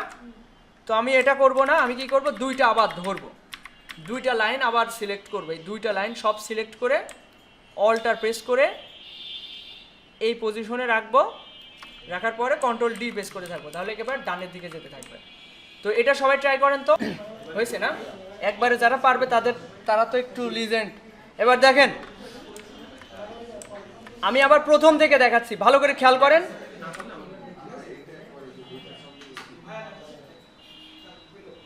আচ্ছা এদিকে খেয়াল করেন সবাই, আমি আবার পলিগন টুলে যাচ্ছি। মাউসের লেফট বাটন ক্লিক করে ধরে আমরা পলিগন টুলটা আমরা খুঁজে পেতে পারি। এরপর আমি শিফট প্রেস করে শিফট ধরে রাখবো। আগে আমরা মাউসের লেফট বাটন ছাড়বো, তারপরে শিফট ছাড়বো। অনেকে কি করে, শিফট আগে ছেড়ে দেয়, তারপরে মাপটা রং হয়ে যায়। তো সেক্ষেত্রে আমাদের কি করতে হবে, আগে মাউসের লেফট বাটন আগে ছাড়তে হবে, তো তারপরে শিফট ছাড়বো। তো আমি এই পজিশনে রেখে আমি আগে শিফট ছেড়ে তারপরে ছাড়ছি। এবার দেখেন এটার আমি একটা ডুপ্লিকেট নিচ্ছি,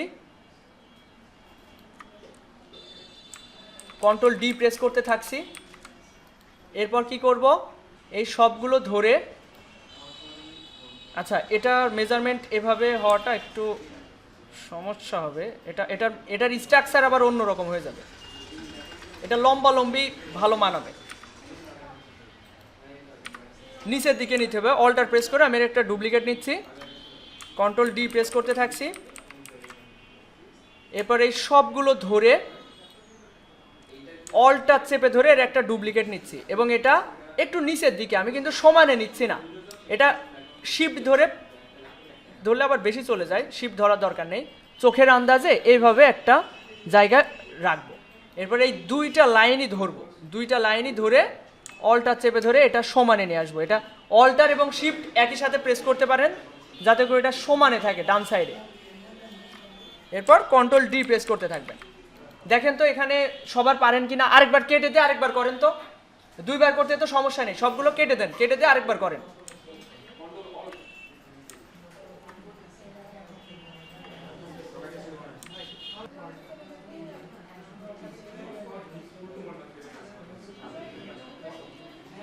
আচ্ছা, আমি এবার নতুন কিছু দেখাই, এদিকে খেয়াল করেন সবার আশা করি হয়েছে 2-3 বার। এদিকে খেয়াল করেন, আমরা এতক্ষণ সিলেকশন টুল দেখছিলাম, এরপরে একই রকম আরেকটা টুল আছে, এটা হচ্ছে ডিরেক্ট সিলেকশন টুল। আমি যখন কথা বলি তখন আর কম্পিউটারের দিকে আর খেয়াল করার দরকার নেই, যেই অবস্থায় আছে ওইভাবেই থাকবে। হ্যাঁ, আচ্ছা, এটা ছিল সিলেকশন টুল, এরপরে আছে ডিরেক্ট সিলেকশন টুল।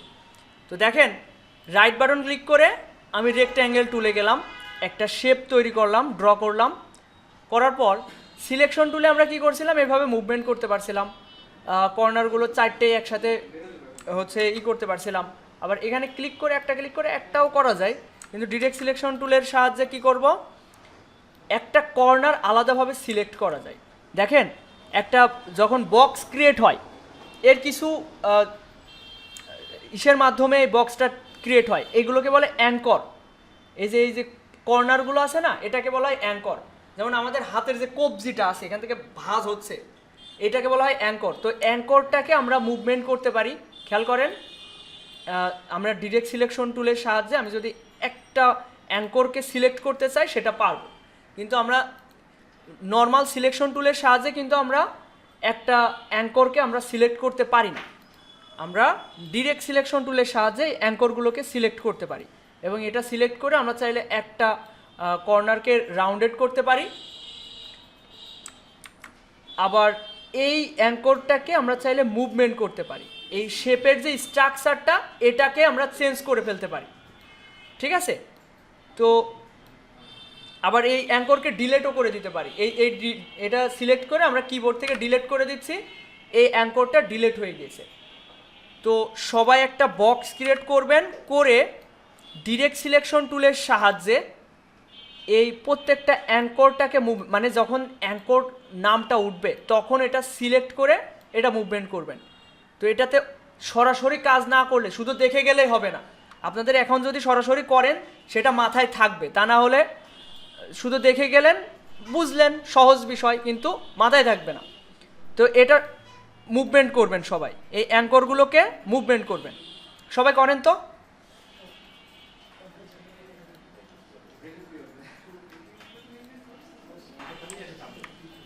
আচ্ছা, সবাই এবার এদিকে খেয়াল করেন, আমরা প্রথম থেকে এতক্ষণে কি কি দেখলাম আমরা আরেকবার একটু রিমাইন্ড করি। প্রথমত, ইন্টারফেসে আসার পরে আমাদের যেটা সব থেকে বেশি প্রয়োজন হয় কাজের ক্ষেত্রে, সেটা হচ্ছে জুম ইন জুম আউট। আপনি যদি আর্টবোর্ডে এই অবস্থায় রেখে এরকম ছোট অবস্থায় কাজ করে স্বাচ্ছন্দ্য বোধ করবেন না, তো এটা জুম করে নেবেন। কিভাবে সেটা সব থেকে সহজ উপায় হচ্ছে অল্টার চেপে ধরে চাকাটা ঘুরানো। এটা 3 ভাবে করা যায়, আমি সব রকম শেখাবো, যেটা আপনার কাছে সুবিধার মনে হবে সেটাতে আপনারা শিখবেন। অল্টার চেপে ধরে আমার কাছে মনে হয় এটা সবচেয়ে সুবিধার। মাউসের কার্সরটা যেই জায়গায় রাখবেন সেই জায়গাটা জুম হবে। দেখেন, আমি যদি এখানে একটা বক্স ক্রিয়েট করি, এখানে একটা বক্স ক্রিয়েট করি, আমি চাচ্ছি যে এইটা আমি মাঝ বরাবর দেখতে চাচ্ছি এবং বড় আকারে দেখতে চাচ্ছি, তাহলে অল্টার চেপে ধরে এটার উপরে যদি আমি চাকাটা ঘুরাই তাহলে এটা সামনের পরে আসবে। আবার দেখেন, এটার উপর মাউসের কার্সর নিয়ে গেলাম, এবার এটা করলাম, এটা মাঝ বরাবর আসলো। জুম ইন জুম আউট কাজ করার ক্ষেত্রে আপনারা এটা অবশ্যই জুম করে কাজ করার চেষ্টা করবেন, যেহেতু আর্টবোর্ড বা মনিটরের সাইজটা অনেক বড়, আপনি কাজটা যতটা সম্ভব সামনে থেকে করবেন। এরপর হ্যান্ড টুলের প্রয়োজন আছে। দেখেন আমার দরকার হচ্ছে ডান সাইডে যাওয়ার, এখন কি করব, স্পেস থেকে স্পেসে চাপ দিয়ে ধরলে দেখেন মাউসের কার্যটা হাত হয়ে যাবে, তাহলে ডানে বায়ে সরবেন। এই জিনিসটা দেখালাম। এরপর যেই জিনিসটা, আচ্ছা আমি এখন আপনাকে করতে বলিনি, এইদিকে খেয়াল করতে হবে, এই অমনোযোগী হওয়া যাবে না। আপনি একটা আবার ট্রাই করবেন, এখন পরে যে জিনিসটা দেখাবো ওটা আপনি স্কিপ করে যাবেন, ওটা করা যাবে না। আচ্ছা এরপরে যে বিষয়টা, জুম ইন জুম আউট দেখালাম, ডানে বায়ে সরানো এটা দেখলাম। আর দেখা যাচ্ছে আমাদের কাজের ক্ষেত্রে আমার বিভিন্ন অ্যাপ্লিকেশনে যাওয়ার প্রয়োজন হয়, অন্য সফটওয়্যারে যাওয়ার প্রয়োজন হয়, সেক্ষেত্রে আমরা মিনিমাইজ করে কাজ করব। দেখেন এখানে কোন কোন সফটওয়্যার ওপেন আছে আমরা সেটা কিভাবে বুঝবো, নিচে একটা করে শ্যাডো থাকে তাই না, এই যে আবার ওপেন করে ফেললাম। কিন্তু আপনি যদি কেটে দেন, কেটে দিলে এইটা পুরো কেটে যাবে। তারপর হচ্ছে ওপেন হতে একটা সফটওয়্যার রান হতে মোটামুটি 8-10 সেকেন্ড সময় লাগে, তো ওইটা সময় লাগবে। তো এটা করবেন, মিনিমাইজ করে কাজ করবেন। আচ্ছা আমাদের অলরেডি সময় হয়ে গেছে, আমরা 2টা থেকে 4টা আমাদের ক্লাস টাইম। আমরা এতক্ষণে যা যা দেখলাম সেটা হচ্ছে ইলাস্ট্রেটরের বেসিক থেকে শুরু করলাম। যেহেতু আপনারা এই সফটওয়্যারে অভ্যস্ত না, কেউ অভ্যস্ত না তাই না, তো আপনাদের ক্ষেত্রে এগুলো একটু আনইজি মনে হবে যে কাজ করতে পারছি না। 3-4টা ক্লাস কন্টিনিউ করেন, দেখবেন আরও ক্লাস মানে কাজ করার প্রতি আপনাদের আগ্রহটা আরও বাড়বে। আর এই কাজ শেখাটা অনেক আনন্দের, আমি মনে করি অনেক মজা। এটা মোটামুটি 8-10টা ক্লাসের ভিতরে আমরা এই সফটওয়্যার সম্পর্কে মোটামুটি ভালোভাবে শিখে যাবো। এক্সপার্ট আমি বলবো না, এক্সপার্ট হয়ে যাবেন, কারণ একটা বিষয়ের উপর এক্সপার্ট হতে হলে দীর্ঘদিনের অভিজ্ঞতা মাধ্যমে আমরা সেটাকে এক্সপার্ট বলতে পারি। কিন্তু এই ইন্টারফেস সম্পর্কে পুরোপুরি পরিচিত হয়ে যাবেন, কাজ করতে পারবেন, কাজ করতে করতে এক্সপার্ট হবেন। আমি 4র্থ ব্যাচের একটা নোটপ্যাড ওপেন করে প্রথমে দেখাইছিলাম, আপনাদের এই জিনিসটা আমার দেখানো উচিত যে আমরা কি শিখতে যাচ্ছি। আমাদের লক্ষ্যটা যখন আমাদের মানে স্থির থাকে, আমরা সুনিশ্চিত থাকে আমাদের লক্ষ্যটা, তখন ওই কাজে আমাদের আগ্রহটা বাড়ে তাই না। দেখেন আমরা এই যে ক্লাস ওয়াইজ এভাবে আমরা সব কিছু শিখবো। তো আমরা প্রথম 9টা ক্লাসের ভিতরে সব টুলসের কাজ দেখে ফেলবো এবং সাথে সাথে কিছু প্রজেক্ট ভিত্তিক কাজও করব। এরপর আমরা মোটামুটি কাজের দিকে অগ্রসর হব, logo design, business card design, Photoshop দেখব, টি শার্ট ডিজাইন। আমরা মোটামুটি 20-25টা ক্লাসের ভিতরে logo, business card, T shirt design এগুলো সবই শিখে ফেলবো এবং এগুলো আপনাদের বাসায় করার প্রয়োজন হবে। তো 10টা ক্লাস হতে মোটামুটি 1 মাস লাগবে। এই 10টা ক্লাসে আমাদের এখানকার কম্পিউটার ব্যবহার করে আপনারা কাজ শিখতে পারছেন, কিন্তু পরবর্তীতে আপনাদের যখন হচ্ছে প্রজেক্ট ওয়াইজ কাজ দেওয়া হবে, বাসায় কাজ করতে দেওয়া হবে, ওইটা করার জন্য আপনার বাসায় কম্পিউটার প্রয়োজন হবে, এখানে করবেন, বাসায় গিয়ে প্র্যাকটিস করবেন। এরপর মোটামুটি 3 মাসের ভিতরে আমাদের ডিজাইন শেখা হয়ে যাবে। এরপরে তো আমাদের মার্কেট প্লেসে অ্যাকাউন্ট করতে হবে তাই না, আর্নিং করার জন্য বিভিন্ন সাইটে অ্যাকাউন্ট করার প্রয়োজন হবে। তো তখন আপনাদের কি প্রয়োজন হবে, নিজস্ব একটা কম্পিউটার প্রয়োজন হবে, ল্যাপটপ প্রয়োজন হবে। তো কোনোভাবেই 1 মাসের বেশি, 1 থেকে 1.5 মাসের ভিতরে সবাই কম্পিউটার কিনে ফেলবেন। 1.5 মাস বলবো না, 20 থেকে 25 দিনের ভিতরে কিনলে সব থেকে ভালো হয়। এরপর এই যে আজকে যা দেখালাম এই জিনিসটা কিন্তু ক্লাস রেকর্ড ভিডিও আছে, আপনারা ইউটিউব দেখে নিতে পারবেন, বাসায় গিয়ে ওইটা দেখে আবার প্র্যাকটিস করতে পারবেন। প্র্যাকটিস করলে কি হবে, জিনিসটা বাসায় গিয়ে আবার ট্রাই করলে, আধা ঘন্টা 1 ঘন্টা ট্রাই করলে আপনার জিনিসটা মাথায় থাকবে। এরপর এভাবে আমরা বাকি 3 মাস, প্রথম 3 মাস ডিজাইন শিখবো, বাকি 3 মাস আমরা মার্কেট প্লেসে অ্যাকাউন্ট করবো এবং ওখান থেকে আর্নিং করার প্রচেষ্টা করবো। আর আমি আশাবাদী আপনারা যদি প্রতিদিন 2-2.5 ঘন্টা 3 ঘন্টা কাজ শেখার পিছনে নিজেকে সময় দেন, তাহলে অবশ্যই ইনশাল্লাহ এই 6 মাসের জার্নিতে আপনারা আর্নিং পর্যায়ে যেতে পারবেন। এখন আমি কখনোই বলি না যে এই 6 মাসের ভিতরে আপনি একদম স্টেবল ইনকাম পর্যায়ে চলে যেতে পারবেন, কারণ ইনকাম করাটা অতটা সহজ না। স্টেবল ইনকাম পর্যায়ে মানে ওই যে 50,000 60,000 মাসে ইনকাম করার পর্যায়ে যেতে হলে আপনাকে অবশ্যই আরও প্রচেষ্টা করতে হবে, আরও সময় দিতে হবে। আপনার আইডিগুলাকে, যে ফ্রিল্যান্সিং যেসব মার্কেট প্লেস আছে ওখানে নিজের প্রোফাইলটাকে প্রফেশনাল করতে তো সময় লাগবে। আপনার 1-3 মাস 4 মাসের অ্যাকাউন্টে তো একটা বায়ার এসে কনফিডেন্সের সাথে কাজ দিবে না, আপনার ওখানে কাজের অনেক অভিজ্ঞতা ওখানে শেয়ার করতে হবে। তারপরে আপনাকে আপনার কাজের যখন বিবরণটা দেখে বায়ারের পছন্দ হবে, তখন কিন্তু আপনাকে বিশ্বস্ততার সাথে কাজগুলো দিবে। এখন আমি যদি মাঝে মধ্যে আপনাদের এর প্রতি আগ্রহ থাকবে না। দেখেন আমার গতকাল রাতের একটা কাজের এক্সপিরিয়েন্স শেয়ার করি।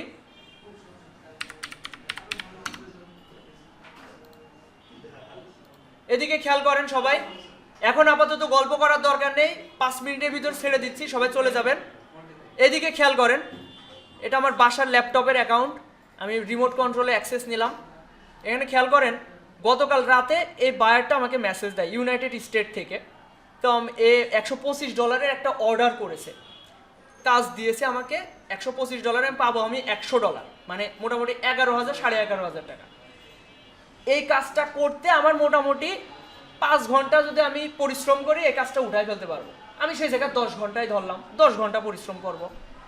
10 ঘন্টায় 11,000 টাকা ইনকাম করা, মানে অনেকের তো 1 মাসে ইনকাম করে 10,000 টাকা, হয় না? এটা তো সচরাচর হচ্ছে। আপনাদের বয়সে অনেকে আছে বিভিন্ন দোকানে থাকে, 10,000 টাকা বেতনের চাকরি খুঁজতে মরিয়া। অনেকে আছে 10,000 টাকা বেতনের চাকরি খুঁজছে, অনেকে 5,000 7,000 টাকার বেতনে। সেই জিনিস আপনি একদিনে করার মতো অ্যাবিলিটিতে যেতে যাচ্ছেন আপনারা। তো এখানে অবশ্যই আপনারা গুরুত্ব সহকারে কাজগুলো শিখবেন, কোনো ক্লাস কোনোভাবে মিস দিবেন না। এখানে খেয়াল করেন আমি এই কাজটা আমি একটু বিবরণ করি, মানে কিভাবে কাজটা পেলাম, বাইরের সাথে কি কমিউনিকেশন করছি, কথা বলেছি কিভাবে, ওইটা আপনাদের একটু ক্লিয়ার করি। আমি কনভারসেশনে যাচ্ছি।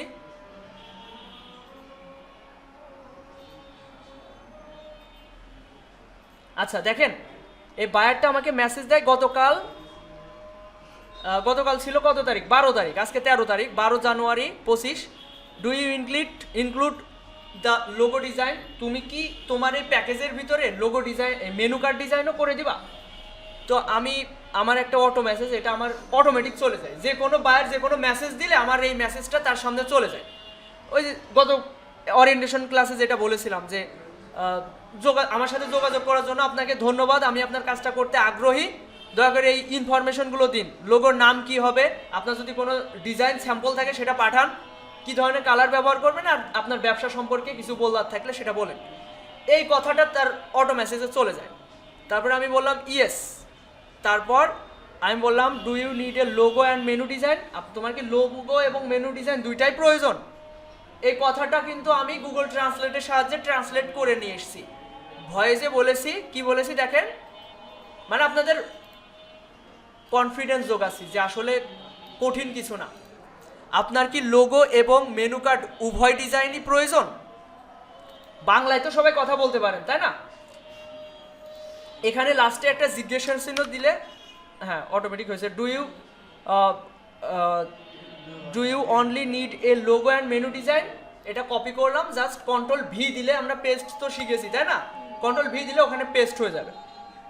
তো এইভাবে আমি ওকে মেসেজের রিপ্লাইটা দিলাম, এবং আবার লেট করছে বলে আমি আবার হ্যালো দিলাম। একই সাথে বায়াররা অনেকের সাথে মেসেজ করে, তো আমি চেষ্টা করব আমার সাথে যেন কথা বলে, বারবার মেসেজ দিব। তারপরে বললো ইয়েস এভরিথিং, ওর সব কিছুই প্রয়োজন। এরপর দেখেন it is for a cafe business called, ওর বিজনেস কল্ড মানে বিজনেসকে ও এই নামে ডেকে থাকে, এটা অন্য ভাষায় বলেছে, হ্যাঁ ওটা আমরা বুঝবো না। এরপর দেখেন primary colour till and brown colour হবে, এই দুইটা কালার ব্যবহার করা যেতে পারে। তারপর আমি বললাম যে তোমার কি কোনো স্যাম্পল ডিজাইন আছে, যে ডিজাইন দেখে অনুপ্রাণিত হয়ে আমি ডিজাইন করব? তারপরে ও গুগল থেকে হয়তো একটা ইমেজ, ফোন থেকে স্ক্রিনশট মেরে আমাকে দেখাচ্ছে এই ধরনের লোগো বানাই দিতে হবে। আপনাদের যদি 20টা ক্লাস নিয়ে আপনারা এই ধরনের লোগো ডিজাইন করতে পারবেন, ওই রকম সক্ষমতায় চলে যেতে পারবেন। আচ্ছা তারপর দেখেন আমি বললাম I can make a better logo than this, এর থেকে আমি ভালো ডিজাইন করে দিতে পারবো। তারপর আমার একটা মেসেজ সেট করা ছিল, এই যে এখানে এই পাওয়ার বাটনে ক্লিক করলে আমি কিছু মেসেজ, যে মেসেজগুলো আমি সচরাচর বাইরদের সাথে করে থাকি ওইগুলো সেট করে রাখতে পারি আগে। আরও আমি চাইলে এখন এখান থেকে এই যে ক্রিয়েট নিউ কুইক রেসপন্স, এখান থেকে আমি চাইলে আরও মেসেজ সেট করতে পারবো। মানে কমিউনিকেশন খুবই ইজি। আপনার কমন যে কথাগুলো বাইরের সাথে বলা লাগে সবার ক্ষেত্রে, সেই জিনিসটা আপনি আগে থেকে সেট করতে পারবেন। তো এই মেসেজটা আমার সেট করা ছিল। যেহেতু আমি কাজটা বুঝে নিয়েছি, এবার আমি বললাম অর্ডার করাতে হবে, অর্ডার না করলে তো আমি কাজ শুরু করব না। সে পেমেন্ট করবে, তারপরে আমি কাজটা শুরু করব। তারপরে আমি বলছি আমি আপনার কাজটি করতে আগ্রহী, যে I would be very interested in working with you on this project. If you order from one of my package I can start your restaurant branding design, যেহেতু ও অল বলেছে এই জন্য restaurant branding. Your satisfaction is guaranteed, must order premium package to get maximum service, মানে সর্বোচ্চ পরিষেবা পেতে আপনাকে প্রিমিয়াম প্যাকেজটা অর্ডার করতে হবে। আমার তো চিন্তা ভাবনা থাকবে ওকে বেশি টাকা দিয়ে অর্ডার করানো। আমার প্যাকেজ আছে তিনটা, একটা আছে $35, একটা আছে মেবি $75, আরেকটা আছে প্রিমিয়াম প্যাকেজ, সেটা $125, $125। তো এখানে দেখেন হোয়াটস দ্য টোটাল, বলছে টোটাল প্রাইস কত। আমি বললাম 3 লোগো কনসেপ্ট, মেনু কার্ড এবং সোশ্যাল মিডিয়া কিট, এই তিনটা জিনিস আমি করে দিব, টোটাল $125। তারপর আমি ওকে লিঙ্ক দিলাম, আমার গিগের লিঙ্ক। আমি এবার বললাম এই লিঙ্কে ক্লিক করে অর্ডারটা কনফার্ম করুন, তারপর আমি কাজ শুরু করছি। কথা কি ক্লিয়ার, সবাই বুঝতে পারছেন? এইভাবে আসলে আপনারা ভবিষ্যতে এই প্রসেসে আপনারা এগোবেন। তো সবাই এগুলো শুনতে আশা করি ভালো লাগবে। তারপরে ও মেসেজ দিয়ে লেট করছে, মানে ভাবছে $125 অর্ডার করবো কিনা, কিংবা অন্যদের সাথে কথা বলার চেষ্টা করছে। তখন তো আমি ওকে মেসেজে দিয়ে যাব। তো আমি বললাম আর ইউ দেয়ার, তুমি কি এখানে আসো? তারপরে বললাম if you have any feedback, মানে তোমার যদি কোনো মতামত থাকে আমার সাথে শেয়ার করতে পারো।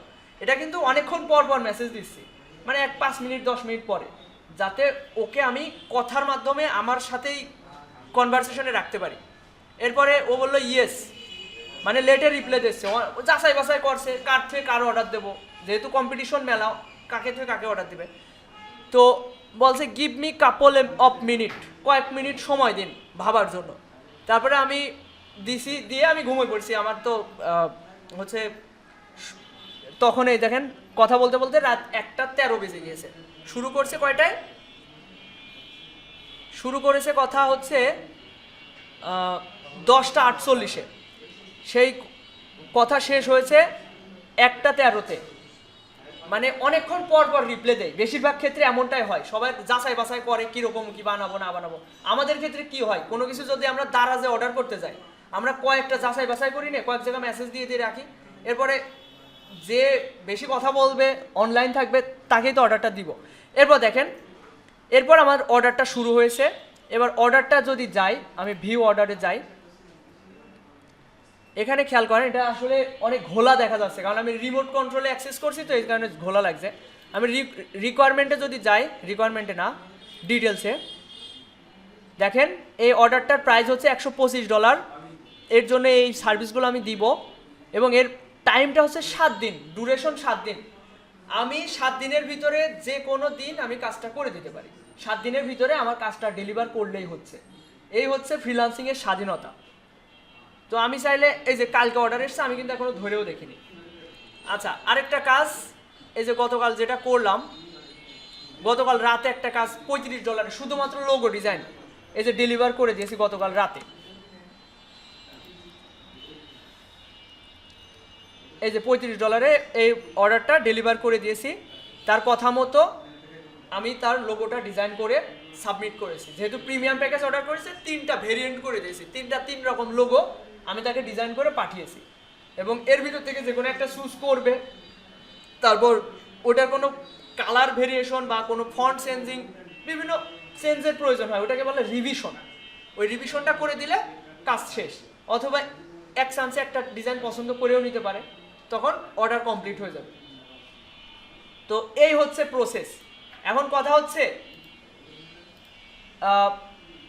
কাজ শেখা আসলে সহজ, কাজ শেখা সহজ, কিন্তু এই যে 6 মাস চেষ্টা করা, কনসিস্টেন্সি বজায় রেখে, এই যে আপনাদের যাদের ডেডিকেশন বেশি তারাই কিন্তু লেগে থাকতে পারবেন।